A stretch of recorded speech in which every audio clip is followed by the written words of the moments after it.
great week. So I'm here learning about 17 to 20 new brands to share with you. Remember, that's half of my job is learning about these brands, and the other half is helping you learn about the brand. So this is Jenny. She's representing Sourdough Co. And this is one of those new ones that we just kind of came across, and I fell in love with. So thank you so much, Jenny Filament. Like, why am I in love with this brand? Absolutely. So first of all, Sourdough Co. is really, really fantastic for lots of different reasons, but the most prominent is because it's high fresh, all natural, no preservatives, no hormones, no steroids, no pumping the meat, in these gourmet artisan sandwiches that you can see one of these pictures of here. It's also fresh baked sourdough bread. So we know that craze was huge back in 2020, and now we're getting that to go nationwide. We've got 84 open locations. We're already in 7 states. So I love that, you guys. 84 open locations, which means there's some validation here. This isn't a brand new baby brand that we're kind of crossing our fingers on. This is proof of concept type model. And everyone that I have talked to, and I have not gotten to taste a sandwich yet, but everyone that I talked to was like, and once you have the sandwich, then have the cookies. Yes, like, what? And the cookies, yes. Yeah, our products are the heart of our business, right? And so the high quality food, how great it tastes, and the high quality service, right? In these smaller stores. And historically, food is sometimes frowned upon, right? And so a lot of it is because you're living in the cooler and you're never leaving and you're doing all the work.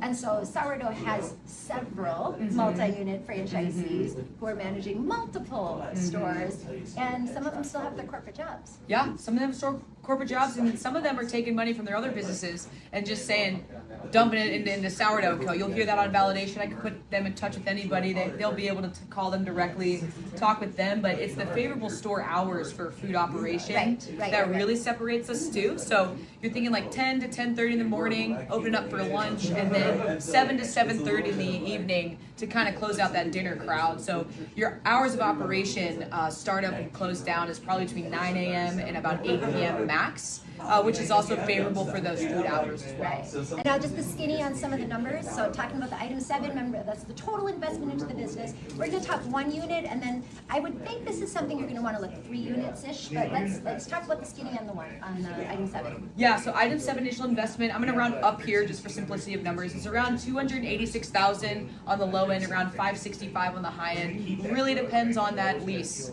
that you find and how large your location is, which I just have to put a plug in. Absolutely. We have a partner with Stone. They've been doing this for 8 years with us. They help us find those great leases. Location is paramount, and they know that.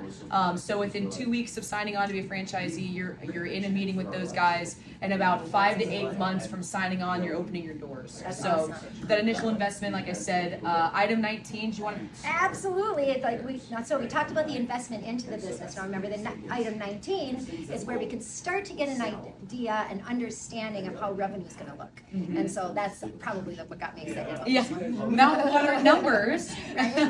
So go ahead. Yeah, so the item 19 will show you a corporate location. It's actually not our top performing store. We have 64 open locations, gross profits that they can dive into the data. We're very transparent about this company. I love that. The corporate store location will show you top line. Again, I'm going to round down for simplicity.